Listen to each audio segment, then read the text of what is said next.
नमस्कार दोस्तों, कैसे हो आप सब। उम्मीद करती हूँ कि आप सब अच्छे होंगे।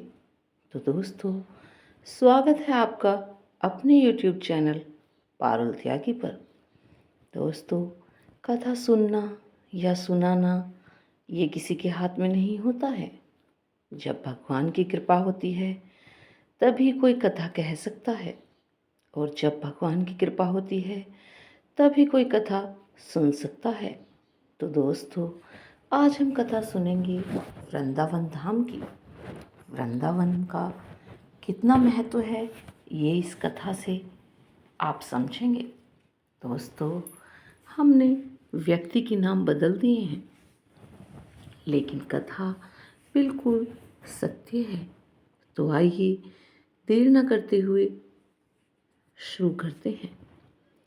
पूजा नाम की महिला, जिसकी बहन वृंदावन में रहती थी, एक दिन वह उसको मिलने के लिए वृंदावन गई।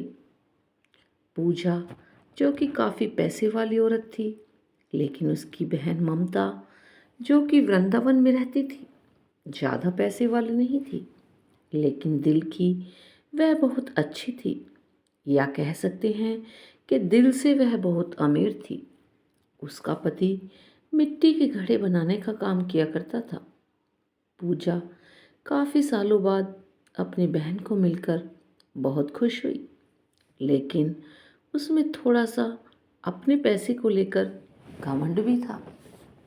जो ममता के घर हर छोटी बात पर उसकी चीज़ों में से नुक्स निकालती रहती थी, लेकिन ममता जो थी उसको कुछ ना कहकर बस यही कह देती, बिहारी जी की इच्छा। लेकिन पूजा हर बात में उसको नीचा दिखाने की कोशिश करती। ममता ने अपनी तरफ से अपनी बहन की आवभगत में कोई कमी न छोड़ी। उसने अपनी बहन का पूरा ख्याल रखा। उसने उसको वृंदावन के सारे मंदिरों के दर्शन करवाए और उनकी महिमा के बारे में भी बताया। पूजा ये दर्शन करके बहुत खुश हुई। उसने उनकी महिमा भी ध्यान से सुनी, लेकिन इसका इन चीज़ों में इतना ध्यान नहीं था।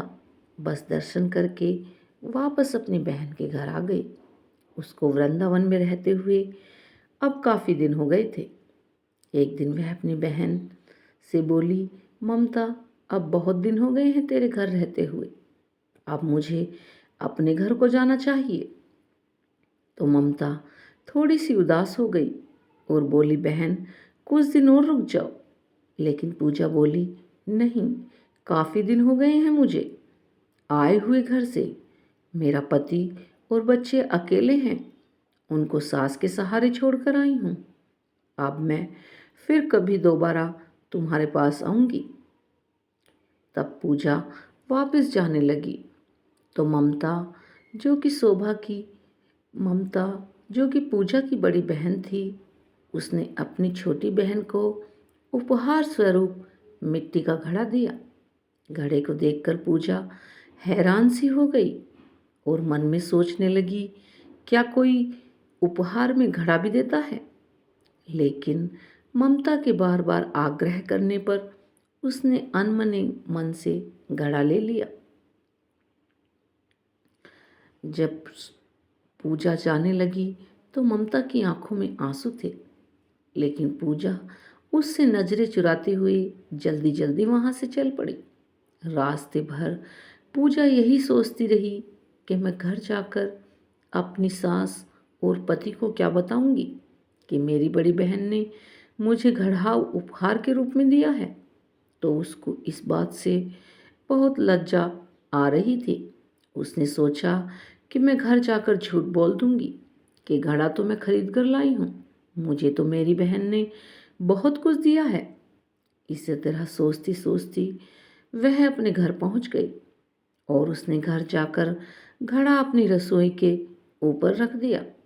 उसको मन में बहुत ही गुस्सा आ रहा था कि मेरी बहन ने ये क्या दिया है, क्या मैं इस लायक भी नहीं थी छोटी बहन को कुछ रुपये पैसे कपड़ा उपहार में दे सके। एक घड़ा पकड़ा दिया।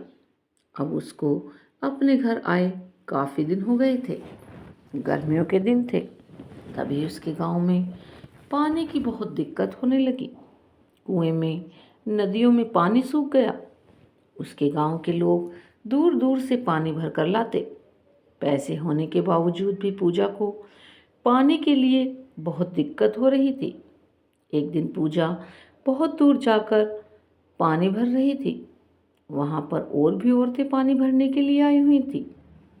जल्दी पानी भरने की होड़ में धक्का मुक्की में पूजा का घड़ा टूट गया। पूजा दूसरी औरतों पर चिल्लाने लगी, ये आपने क्या किया? बड़ी मुश्किल से तो मैंने पानी भरा था। आप लोगों ने धक्का मुक्की करके मेरा घड़ा भी फोड़ दिया।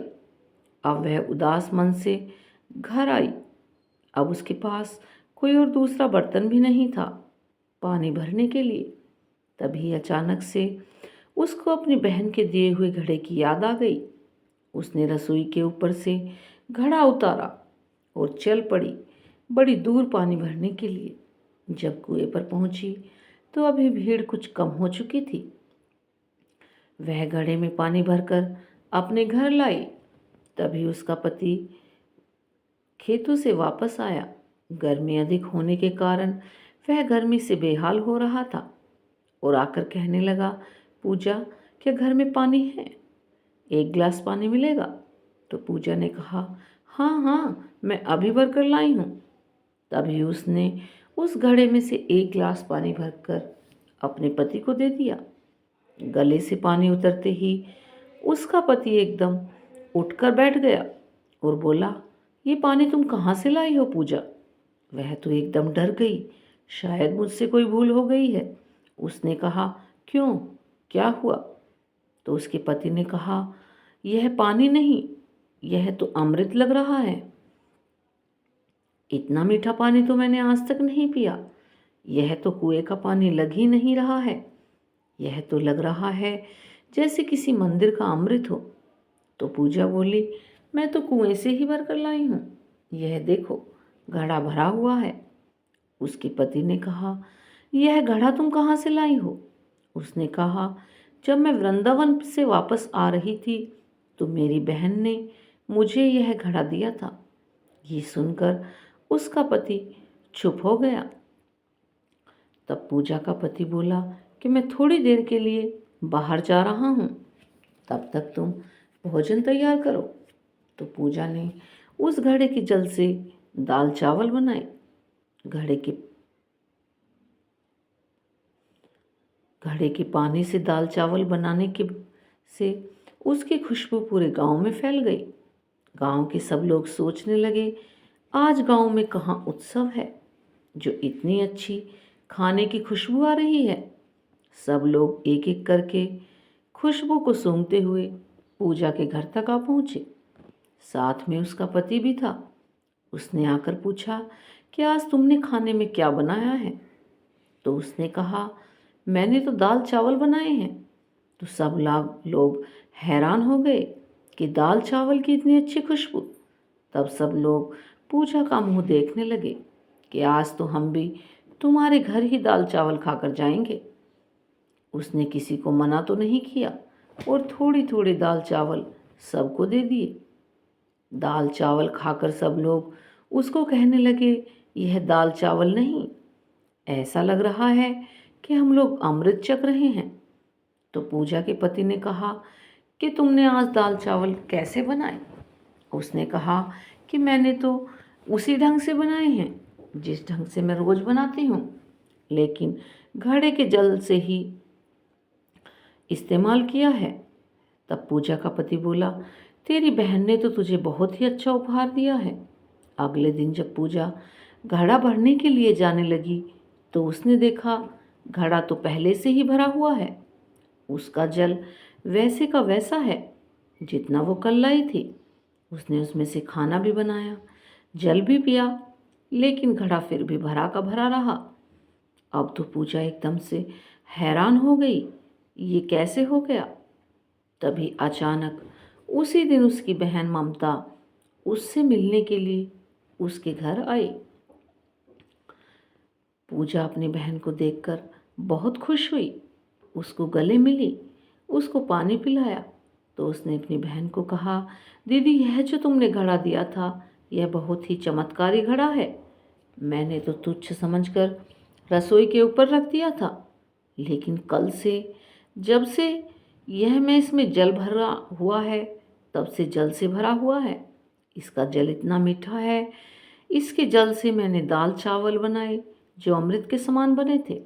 उसकी बहन बोली, अरे ओ मेरी भोली भाली बहन, क्या तू नहीं जानती यह घड़ा ब्रज की माटी यानी वृंदावन की रज से बना हुआ है, जिस पर साक्षात किशोरी जी और ठाकुर जी नंगे पांव चलते थे। उसी माटी से यह घड़ा बना हुआ है।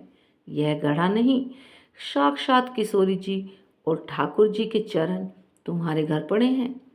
किशोरी जी और ठाकुर जी का ही स्वरूप तुम्हारे घर आया है।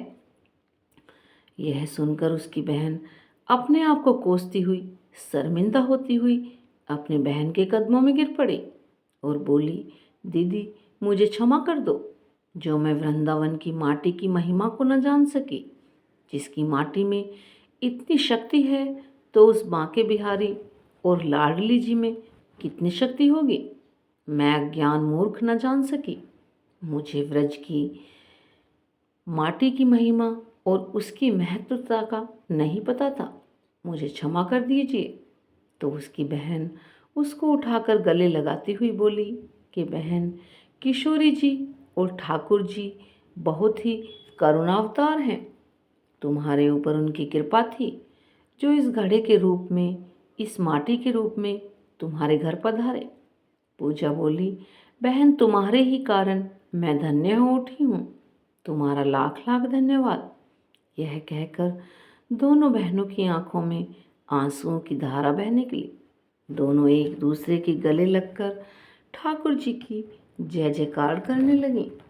तो दोस्तों, आप भी अगर सच्चे मन से ठाकुर जी को मानते हैं तो इस वीडियो को लाइक करें और जितना हो सके शेयर करें, और जिन्होंने अभी तक चैनल को सब्सक्राइब नहीं किया है वो चैनल को सब्सक्राइब करें, और ऐसी ही वीडियो देखने के लिए हमारे चैनल पर बने रहें। धन्यवाद दोस्तों।